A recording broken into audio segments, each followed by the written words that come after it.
सत्ता में आने से पहले टीएमसी सुप्रीमो ममता बनर्जी ने वक्फ संपत्तियों की लूट की जांच सीबीआई से कराने का वादा किया था, लेकिन ममता बनर्जी को सत्ता में आए 12 साल होने के बाद भी वक्फ संपत्तियों की लूट का सिलसिला जारी है। ऐसा ही एक मामला दमदम कैंटोनमेंट के 45 नंबर खूबलाल शाह स्ट्रीट में सामने आया है, जहां कुछ लोगों पर मस्जिद की जमीन पर गैरकानूनी तौर पर बिल्डिंग बनाने का इल्जाम लगा है। खुदा के घर की जमीन को बचाने के लिए जब मस्जिद के साबिक मुतवल्ली अबैदुर रहमान ने आवाज उठाई तो उन पर कातिलाना हमला कर दिया गया। 4 जुलाई को हुए इस हमले में अबैदुर रहमान बुरी तरह घायल हुए हैं। उन्हें दमदम म्युनिसिपैलिटी हॉस्पिटल के आईसीयू में भर्ती कराया गया है, जहां वो जिंदगी और मौत के बीच झूल रहे हैं। इस घटना के बाद से उनकी बहनें और भांजियां डर के साए में जी रही हैं।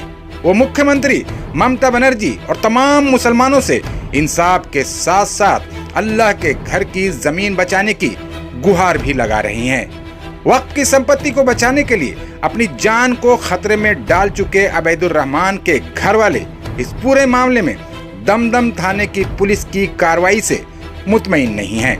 उनका कहना है कि वक्फ बोर्ड और पुलिस में वक्फ की जमीन पर गैरकानूनी कंस्ट्रक्शन की रिपोर्ट दर्ज कराने और धारा 144 लागू करवाने के बावजूद मस्जिद की जमीन पर कंस्ट्रक्शन चल रहा था।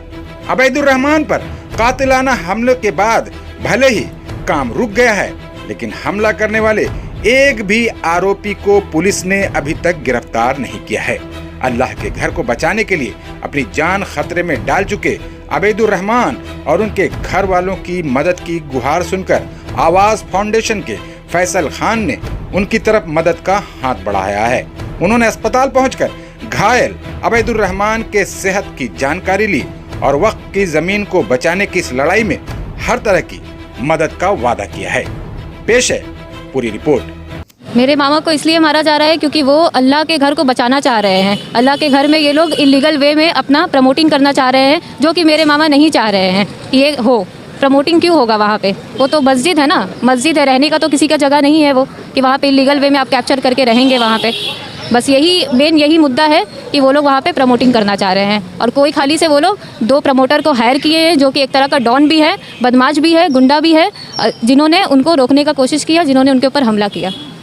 प्रमोटर का नाम है सैदुल सरदार, जो कोई खाली के रेसिडेंट है, और रहमान मंडल। इन लोगों के साथ यहाँ के टेनेंट लोग मिले हुए हैं, जिसमें कि इमाम साहब का भी हाथ है, जो यहाँ के इमाम है, उनका भी पूरी हाथ है इसमें। उनका नाम फैज़ान आलम है।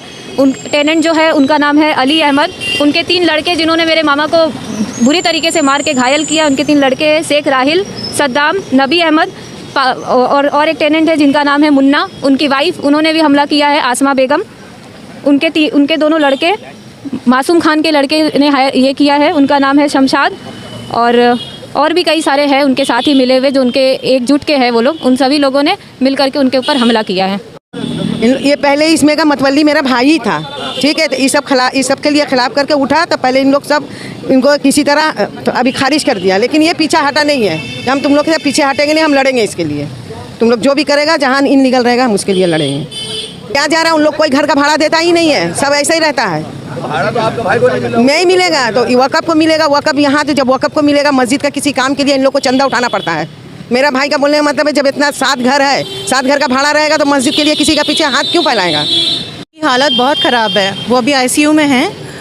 वो इतना, उन्हें सर पे बहुत चोटें आई थी। उन्होंने एक्चुअली रखा था गले पे छुरा, लेकिन वो अपना हटाने गए, जिसकी वजह से उन्हें सर पे लगा। सर पे 18 स्टिचेस आए हैं। उनके ऊपर जानलेवा हमला किया गया था जी, बच के निकल गए वो लोग। बस इतना ही अपील करना चाहते हैं कि ममता बनर्जी से कि प्लीज़ जितने भी मुस्लिम हैं या फिर यहाँ पे जो भी हैं, उनसे रिक्वेस्ट कर रहे हैं हम कि मेरे मामा को इंसाफ दिलाइए, क्योंकि ये अल्लाह का घर था जिसको वो लोग डिमोलिश करने के लिए कोशिश कर रहे थे और मेरे मामा उसके अगेंस्ट गए थे। ये जो मामला था वक्फ बोर्ड का मामला है, और बंगाल के हर कोने में मस्जिद, मदरसा, इदारा, हर वक्फ बोर्ड के ऊपर हमला हो रहा है, बार बार इस तरह का कांड आ रहा है, बार बार इस तरह का हमला हो रहा है।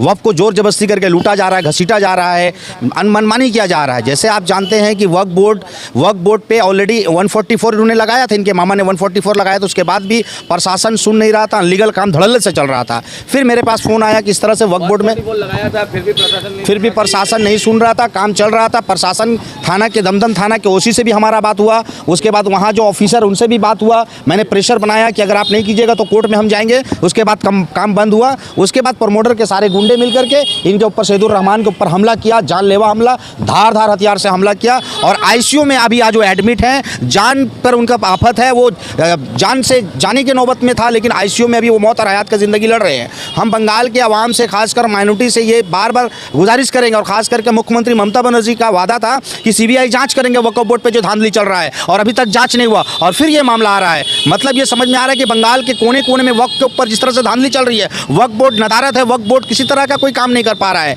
तो इस तरह का मामला बार बार घटना आना और जो इंसाफ के लिए और हक के लिए, अल्लाह के घर के लिए आवाज़ उठाएगा, उस पर हमला, तो ये कौन से कानून की बात हो रही है? वक्फ बोर्ड में ऑलरेडी कंप्लेन हुआ है, ऑलरेडी FIR भी हुआ है। प्रशासन अभी तक एक को भी अरेस्ट नहीं किया है, प्रशासन ने अभी तक एक भी अरेस्ट नहीं किया। वक्फ बोर्ड अपना कार्रवाई करी, वक्फ बोर्ड हाल के ऑलरेडी इंक्वायरी करके जा चुकी है। प्रशासन एक भी गुंडे को अरेस्ट नहीं किया है, तो प्रशासन कहीं ना कहीं फेलियर है। प्रशासन से सवाल है, मुख्यमंत्री ममता बनर्जी के ऊपर सवाल उठ रहा है कि आप अभी तक एक भी गुंडे को, एक भी प्रमोटर को, एक भी लोगों को अरेस्ट क्यों नहीं किया? जो मौत और हयात का जिंदगी लड़ रहा है हॉस्पिटल में सैदुर रहमान, उसका इंसाफ क्या मांगना क्या गुनाह था?